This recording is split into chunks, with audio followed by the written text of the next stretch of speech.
Chapter 12. The Secret of the Numbers. Jinshi gave a great stretch, his just reward for finishing a chunk of his work. He was alone in his office. No, that wasn't quite true. From behind a screen came the sound of someone shuffling papers. Who? Bayu, he of the social anxiety disorder. Jinshi was almost done with his work, but there was something he wanted to ask Bayu. Bayu, may I ask you something? Yes, sir, what is it? Came a thin voice from behind the screen. How'd the love start? Charem? How'd what love start? If I said Chu, would you understand? Love might sound like an odd thing to be talking about, but despite his screen and retiring attitude, Bayu was in fact a married man. A man married, in fact, to someone who had recently entered service as one of Jinshi's ladies-in-waiting, Chu. Jinshi's main condition when choosing his attendants was that they never spare him so much as an amorous glance. Chu certainly met that requirement. Yes, she hardly seems human, does she? Bayu replied. Another statement that seemed apt to invite misunderstanding. Isn't she your wife?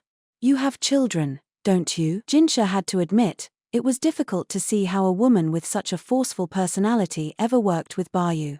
The curiosity had driven him to ask about their love story, but he didn't quite expect the answer he got. It was a bit of scheming on the part of my mother and my older sister Maomao. They looked at me, and they looked at Basin, and they picked the surest way of continuing the family line. Jinshi was struck dumb. I accepted, on the condition that they would handle all the child-rearing, and so the marriage was decided. We only see each other face-to-face once every 2 weeks, and we don't talk much, but I must say, I think we get along rather well. Yes. I mean, if you say so. The BA brothers seemed to be polar opposites of each other. Jinshi could see how one might consider the exceptionally frail Bayu a better choice than the exceptionally powerful Basin. It was a political marriage through and through. They pointed out that there's no telling how long I might live, and ordered me to hurry up and produce some heirs. They even wanted me to put it ahead of taking the civil service exam. Bayu had passed the civil service exam 2 years earlier, which implied that he had taken it only after conceiving children. She's certainly unique, but with Suiren to keep her in line, she's been quite a trustworthy helper, Jinshi said.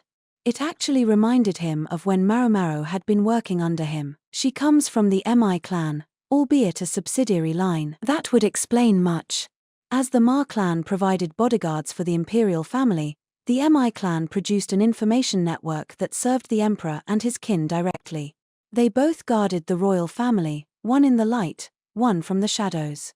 It made sense that they might sometimes marry their members to each other in order to strengthen the bonds between them. I see it's not easy being you, Jinshi remarked. I dare say you have far more troubles than I, Master Jinshi. In terms of both your looks and your rank.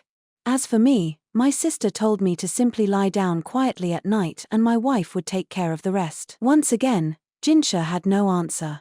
Bayu had said something rather impudent, and followed it up with something Jinshi distinctly felt he shouldn't have heard. How easy life would be if Jinshi could accept a political marriage as readily as Bayu. Their chat was interrupted by the sound of someone coming down the hallway. The hall outside Jinshi's office was specifically designed to make footsteps echo audibly. Ah, speaking of my sister, there she is now, Bayu said. Then he added, if you ever find yourself unsure how to handle Chu, just ask her. The footsteps came from a woman's shoes, and because Jinshi went out of his way to keep most court ladies at arm's length, fewer problems that way, it was natural to assume it was Maomao approaching. Thank you, but forget about Chu, Jinshi replied.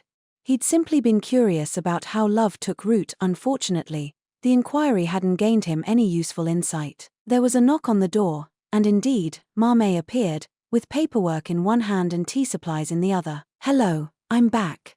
What's with you two? She asked when she saw them both staring at her. Jinshi had no intention of asking her about Chu at that moment. If he wasn't careful, there was even a chance that Maomao would get the wrong idea, and he would never live it down.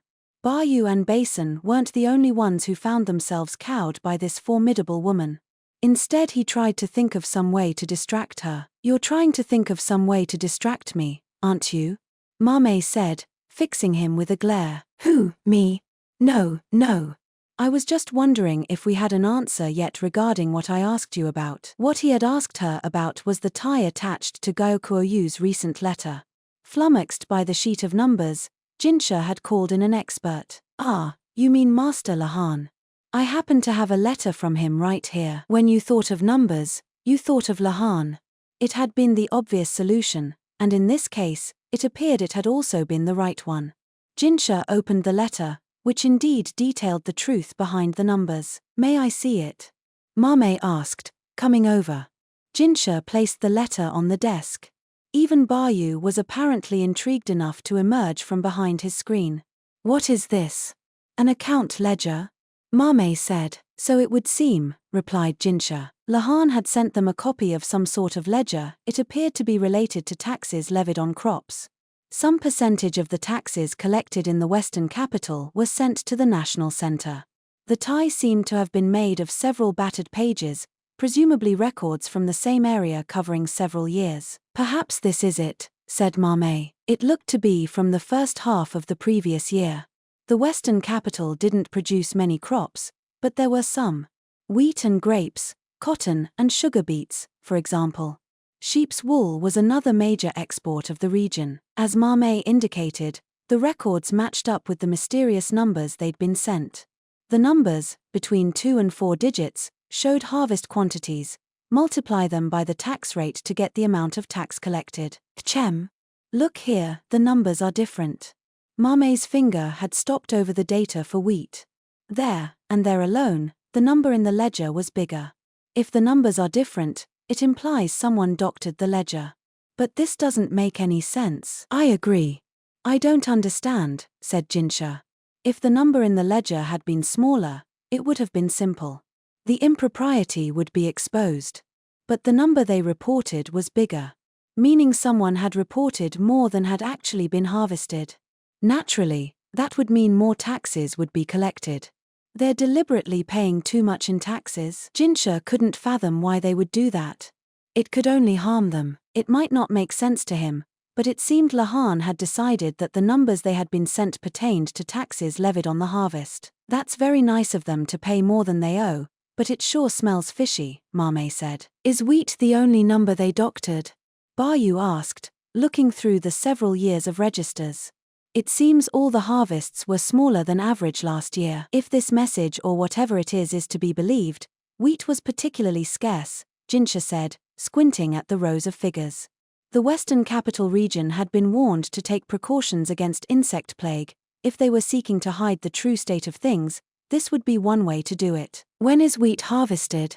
Jinshi asked. Well, there's winter wheat and there's spring wheat, so it depends. But the first half of the year would be the winter wheat harvest, at the beginning of summer, replied Bayu, meaning it was long after Jinshi had left the area, and even after the Empress's father Gyokuan had come to the capital. I'm impressed he was able to spot that in all this, Maomao said, all admiration for Lahan's work.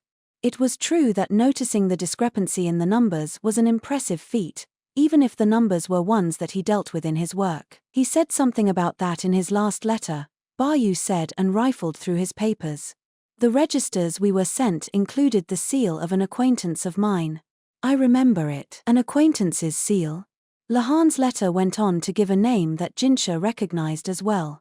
He thought back to the people who had accompanied him to the Western capital the year before. There had been Maomao and Arduo, as well as Lahan, energetic and memorable people all, but there had been one who was more detached. Raikkonen. He was Grand Commandant Khan's aide, wasn't he? Bayu said. Yes, I believe I've heard that name before, Maomao said. Raikkonen, the eccentric strategist's right-hand man. The one who had danced with Maomao at the banquet in the Western capital. Currently, he was serving as Gyokuryu's aide at Gyokuan's request. And did you hear anything specific about him, Maomao? Jinshi asked.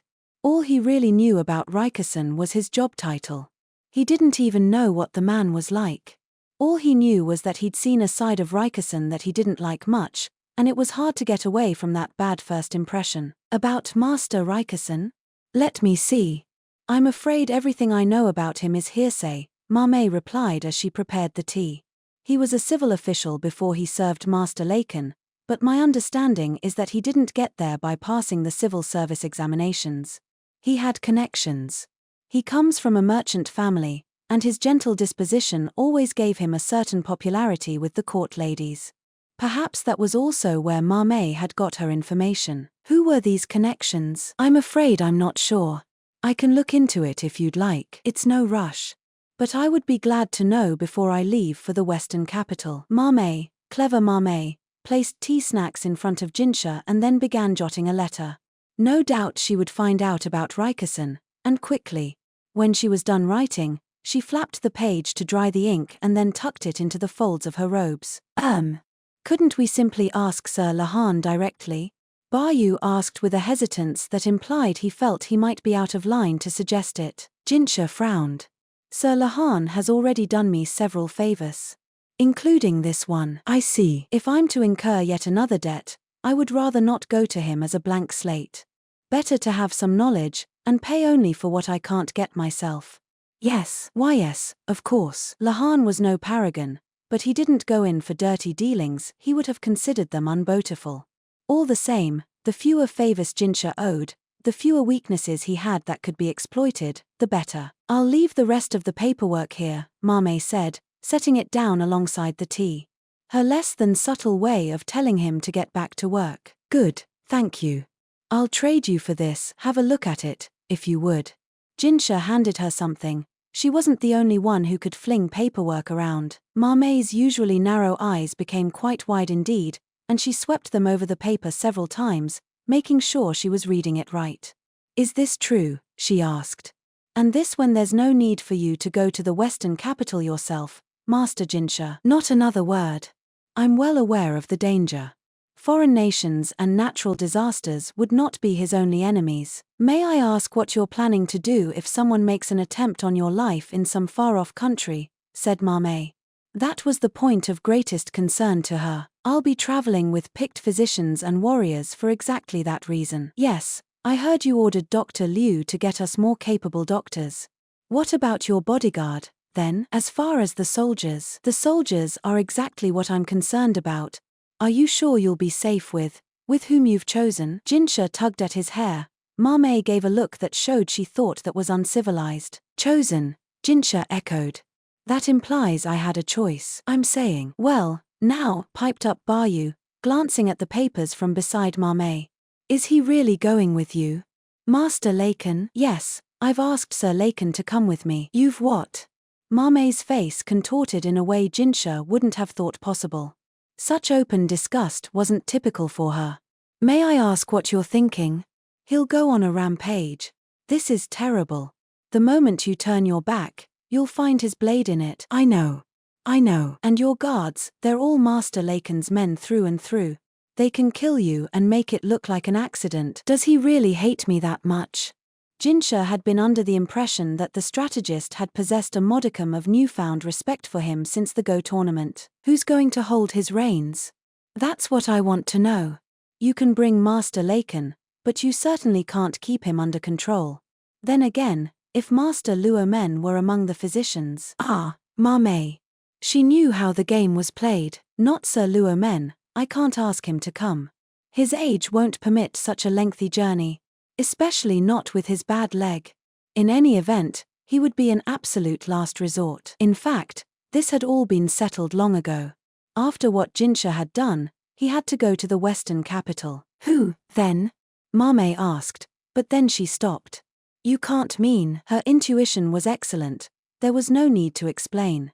If Lahan couldn't come and Luo Men couldn't either, that only left so many people. One, in particular, simultaneously the best and the worst. You're talking about Maomao. Maomao's face twitched. Jinshi offered her a wan smile, but he couldn't meet her eyes.